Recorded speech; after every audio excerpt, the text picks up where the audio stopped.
Hello friends. आज सुबह की क्लास में एक बार फिर से आप सभी लोगों का बहुत बहुत स्वागत करते हैं और सुपर टेट 2021 की लगातार तैयारी के अंतर्गत आप सभी लोगों को अलग अलग टॉपिक कवर कराना है। सुपर टेट जूनियर में भी जो आपका सबसे इंपॉर्टेंट पोर्शन है और सुपर टेट प्राइमरी में भी यानी कि करंट अफेयर, इसके इंपॉर्टेंट क्वेश्चंस को आज हम लोग एक बार फिर से देखेंगे। और इसमें आपको जनवरी और फरवरी 2021 के इंपॉर्टेंट करंट अफेयर के क्वेश्चंस कवर किए जा रहे हैं। कि क्वेश्चन को देखेगा, आपको ऑब्जेक्टिव क्वेश्चंस की क्लासेस भी देते हैं, वन लाइनर क्वेश्चन की क्लासेस भी देते हैं। तो इन सभी को बिल्कुल अच्छे से समझते रहिएगा। निश्चित तौर पर आपके करंट अफेयर के सभी क्वेश्चंस यहीं से बनेंगे, तो क्लास को जरूर देखिएगा, अधिक से अधिक शेयर करिएगा। करंट अफेयर का ये हमारा पार्ट नंबर 15 है। इसके पहले हम आपको 14 पार्ट्स दे चुके हैं। अगर आपने ना देखा हो तो सभी के लिंक नीचे डिस्क्रिप्शन बॉक्स में दिए गए हैं, उनको अभी जाइए, जरूर देखिए, चैनल को सब्सक्राइब करिए, बेल आइकन को प्रेस करिए। चलिए बढ़ते हैं हम लोग पहले क्वेश्चन की ओर। तो पहला क्वेश्चन आपके सामने है, हाल ही में विश्व कैंसर दिवस कब मनाया गया? तो दोस्तों, विश्व कैंसर दिवस 4 फरवरी को मनाया जाता है। विश्व कैंसर दिवस कैंसर के प्रति लोगों को जागरूक करने के लिए, कैसे बचा जा सकता है व इन सभी चीज़ों के प्रति लोगों की जो जागरूकता है उसको बढ़ाने के लिए हर वर्ष 4 फरवरी को मनाया जाता है विश्व कैंसर दिवस। चलिए आगे बढ़ते हैं क्वेश्चन नंबर सेकंड पर। बहुत अच्छा क्वेश्चन है। हाल ही में जारी डेमोक्रेसी इंडेक्स 2020 में कौन सा देश शीर्ष पर रहा? तो यहाँ पर आपका क्वेश्चन बन गया है कि कौन सा देश फर्स्ट पोजीशन पर रहा था। अभी हाल ही में डेमोक्रेसी इंडेक्स यानी कि लोकतंत्र का जो इंडेक्स है, जो उसकी सूची है, सूचकांक है, उसे जारी किया गया था। और इसमें जो नंबर 1 पर रहने वाला देश है वो नॉर्वे देश है। याद रखिएगा दोस्तों, नॉर्वे को इसमें पहले स्थान पर जगह मिली है। लेकिन जब बात हम लोग भारत की करते हैं, क्योंकि क्वेश्चन आपका यही बनेगा कि लोकतंत्र सूचकांक में भारत किस स्थान पर रहा, तो आप लोगों को आंसर देना होगा क्या? 57। यानी कि 2020 के लोकतंत्र सूचकांक की जो रैंकिंग हुई है, इसमें भारत 2 स्थान फिसल कर 53 नंबर पर है। और इसके पहले 51 नंबर पर पिछले वर्ष था 2019 में, लेकिन इस वर्ष 2 अंक नीचे फिसल गया और 53वें नंबर पर है। अगर बात की जाएगी सबसे एंड में कौन सा देश है, तो 167 नंबर पर देश है, उसका नाम है नॉर्थ कोरिया। आपने नाम जरूर सुना होगा, किम जोंग जिस देश का राजा है, उत्तरी कोरिया देश है। ये 167वें नंबर पर है। अपना इंडिया 53 नंबर पर है, जो कि पिछले वर्ष 51 नंबर पर था। याद रखिएगा। चलिए बढ़ते हैं अगले क्वेश्चन पर। कोरोना मुक्त होने वाला पहला केंद्र शासित प्रदेश कौन बना है? तो दोस्तों, बिल्कुल पूरी तरीके से कोरोना मुक्त होने वाला पहला केंद्र शासित यूनियन टेरिटरी बनी है अंडमान निकोबार।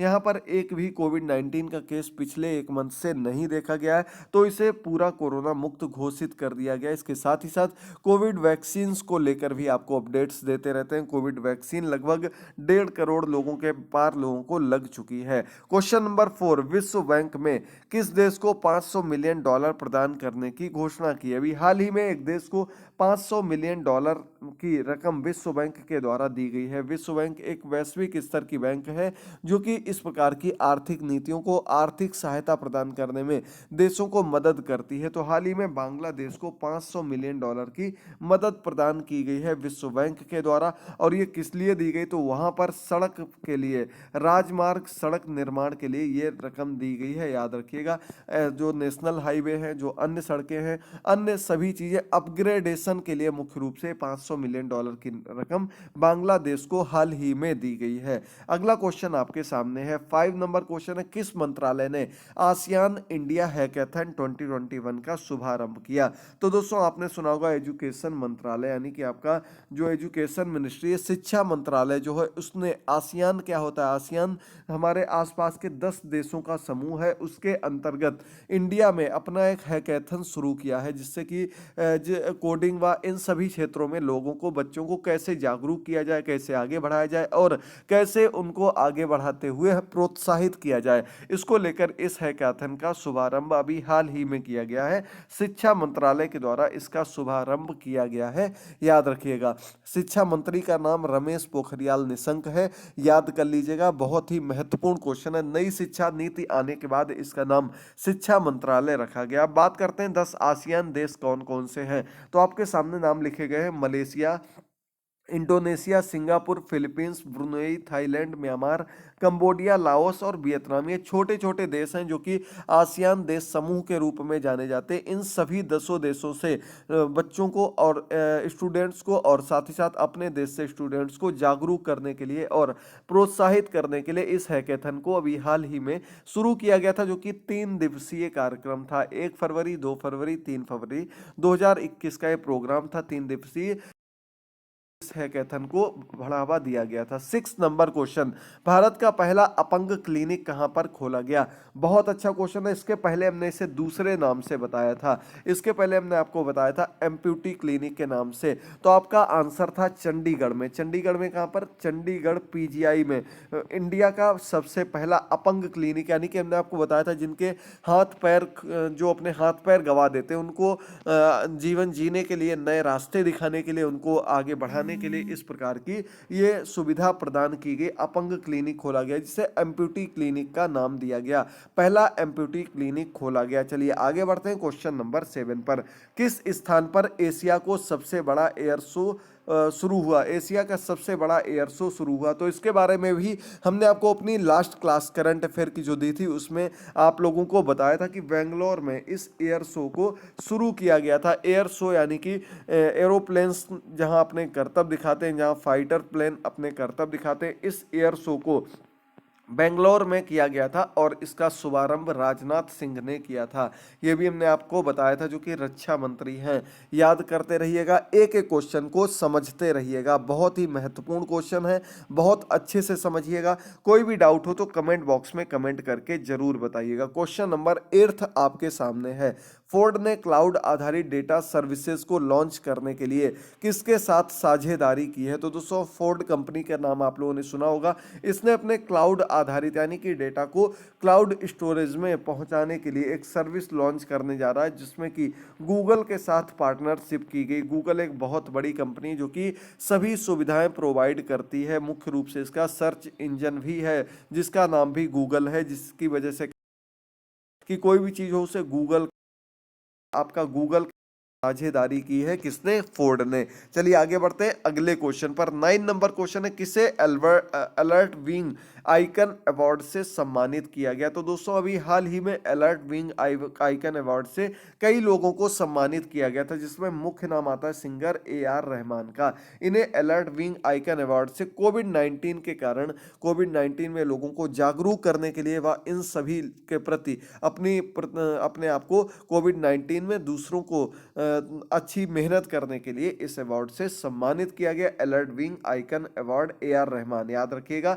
चलिए आगे बढ़ते हैं। आज साथ ही साथ बता दें, इसे वायोकॉन कंपनी है जिसकी हेड है मजूमदार, उन्होंने इससे सम्मानित किया है, उनके द्वारा ये अवार्ड दिया गया। 10 नंबर क्वेश्चन है, संगीता बहादुर को किस देश में भारत का राजदूत नियुक्त किया गया?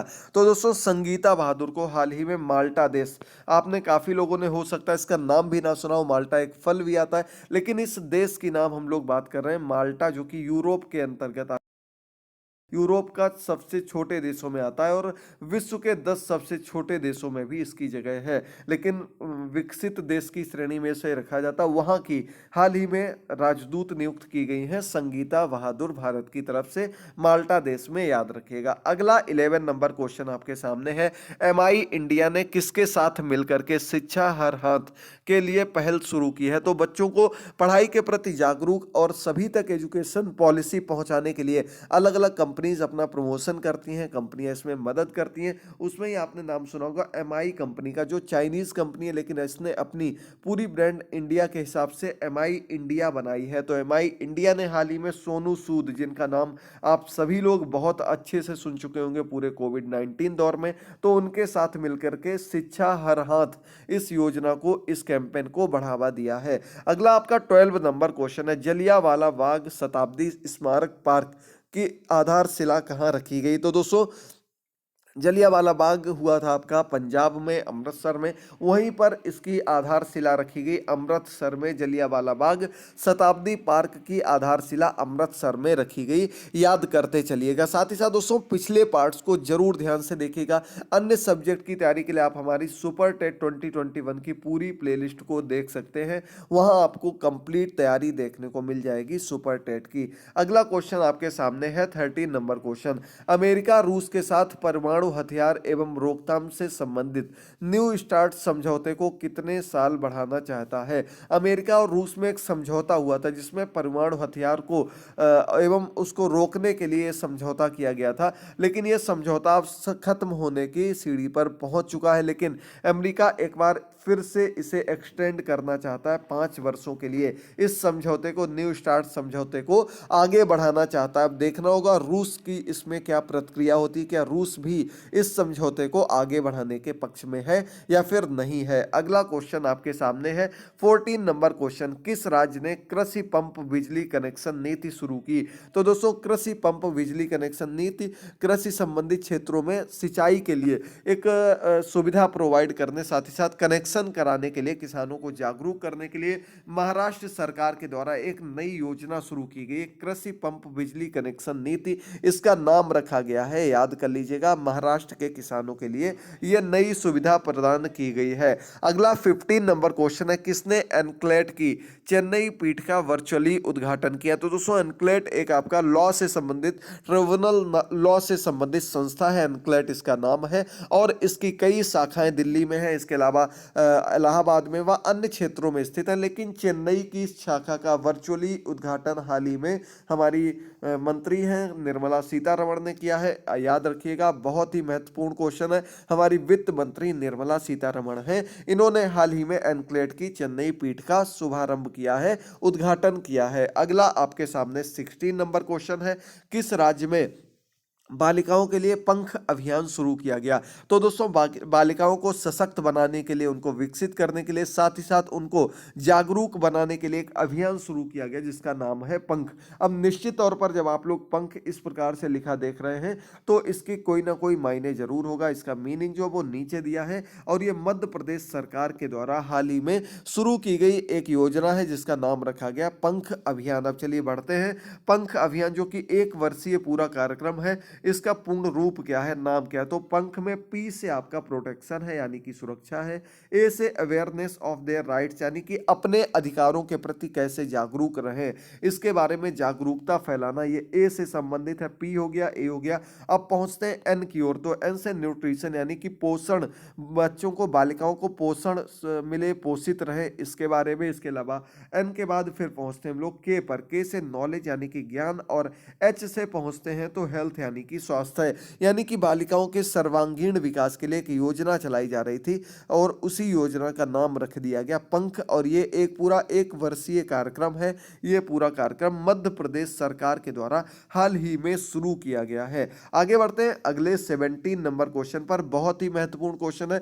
हुनर हाट के 24वें संस्करण का उद्घाटन हाल ही में किस शहर में किया गया? देखिए जल्दी से। तो दोस्तों हुनर हाट का 24वां संस्करण यानी कि इसका 14th वर्जन अभी हाल ही में शुरू किया गया था। और हुनर हाट, जैसा कि आप लोग नाम से ही समझ रहे होंगे कि अपने अपने स्थान की, अपनी अपनी स्थानीय चीज़ों को प्रदर्शित करने के लिए एक पूरी मार्केट तैयार की जाती है, जिसे हाल ही में लखनऊ में शुरू किया गया था। ये पूरा कार्यक्रम हुनर हाट के रूप में जाना गया, जो कि इसका 24वां संस्करण था। एक केंद्र सरकार की एक योजना है जिसे अलग अलग स्थानों पर प्रोत्साहित करने के लिए, अपने लोकल प्रोडक्ट्स को बढ़ावा देने के लिए शुरू किया गया है। 24वें हुनर हाट का थीम भी आप लोग देख सकते हैं, वोकल फॉर लोकल, यानी कि अपने लोकल उत्पादों को कैसे आगे बढ़ाया जाए इसके प्रति जागरूक करने को लेकर ये शुरू किया गया था, जिसका थीम भी लोकल फॉर वोकल था। आगे बढ़ते हैं अगले क्वेश्चन पर।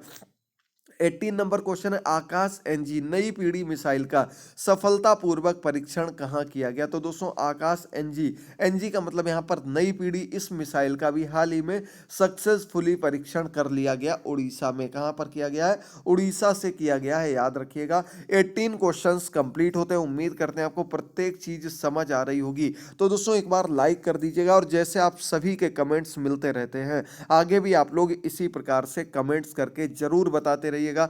लाइव क्लास आज शाम 6:30 बजे से आपकी फिर से स्टार्ट हो रही, जिसमें आपकी सुपर टेट प्राइमरी और जूनियर दोनों के लिए जो सबसे इंपॉर्टेंट पोर्शन है जीएस करंट अफेयर का, उसके क्वेश्चंस को हम कवर करेंगे। तो आप सभी का सपोर्ट मिलता रहना चाहिए, इसी प्रकार से आप लोग जुड़े रहिएगा और कमेंट्स करते रहिएगा। अगला क्वेश्चन है, 2 लाख श्रमिकों का टीकाकरण करने वाला पहला राज्य कौन सा बना है? तो अभी तक आपने सुना होगा, लगभग मेडिकल क्षेत्र से संबंधित लोगों को व अन्य जो कोविड-19 के प्रति कोविड वॉरियर के रूप में कार्य कर रहे थे, उनको इस टीकाकरण के अंतर्गत, वैक्सीनेशन के अंतर्गत रखा गया था। लेकिन 2 लाख श्रमिकों को टीकाकरण करने वाला पहला राज्य बना है कर्नाटक। हाल ही में कर्नाटक में अपने 2 लाख टीकाकरण पूर्ण किए हैं, जो कि श्रमिकों को लगाए गए हैं। अब आज का अंतिम क्वेश्चन है, भारत सरकार ने किसके नाम पर वार्षिक आपदा प्रबंधन पुरस्कार शुरू किया है? तो दोस्तों 2020 में पुरस्कार शुरू किया गया था। क्या नाम रखा गया था? सुभाष चंद्र बोस आपदा प्रबंधन पुरस्कार, जो कि केंद्र सरकार के द्वारा शुरू किया गया एक पुरस्कार है। आपदा प्रबंधन के प्रति लोगों को जागरूक करने, उस क्षेत्र में कार्य करने के लिए इस पुरस्कार से सम्मानित किया जाता है। और अब बात करते हैं इस वर्ष का पुरस्कार किसको दिया गया। तो राजेंद्र कुमार भंडारी, जो कि इस क्षेत्र के आपदा प्रबंधन क्षेत्र के वैज्ञानिक अध्ययन के रूप में जाने जाते हैं, इनको आपदा प्रबंधन के क्षेत्र में उनके काम के लिए 2021 के सुभाष चंद्र बोस आपदा प्रबंधन पुरस्कार से के लिए चुना गया है। इनको इससे सम्मानित किया गया है। तो दोस्तों आज के सभी 20 क्वेश्चंस कंप्लीट होते हैं। उम्मीद करते हैं सभी क्वेश्चन आपको तैयार हो गए होंगे। वन लाइनर क्वेश्चन में एक आराम रहती कि आप लोगों को सीधे सीधे क्वेश्चन आंसर आपके दिमाग में बैठ जाते हैं, और कभी भी क्वेश्चन आपको दिखेगा तो आप सीधे तौर पर याद आ जाएगा कि हाँ, ये चीज़ हमको सर ने बताई थी, तो आप लोग उसको अच्छे से सही कर सकते हैं। अगर कोई भी डाउट हो तो जरूर पूछिएगा। अब एक क्वेश्चन का आंसर आप लोगों को कमेंट बॉक्स में देना है। और आज का हमारा क्वेश्चन है, मानवाधिकार दिवस कब मनाया जाता है? मानवाधिकार दिवस, इसके बारे में भी हम आपको बता चुके हैं। इसका आंसर आप लोगों को अधिक से अधिक संख्या में कमेंट बॉक्स में जरूर करना है। मानवाधिकार दिवस कब मनाया जाता है, जरूर अधिक से अधिक संख्या में कमेंट करिएगा। आज की क्लास के क्वेश्चंस कंप्लीट होते हैं। पूरी अपनी सटीक तैयारी के लिए जुड़ जाइएगा। चैनल को जरूर सब्सक्राइब करके ऑल नोटिफिकेशंस को सिलेक्ट कर लीजिएगा। साथ ही साथ टेलीग्राम का लिंक भी आपको दे देंगे, उस पर जुड़िएगा और हमारी मोबाइल ऐप को इंस्टॉल करना मत भूलिएगा। थैंक यू दोस्तों, गुड बाय, टेक केयर।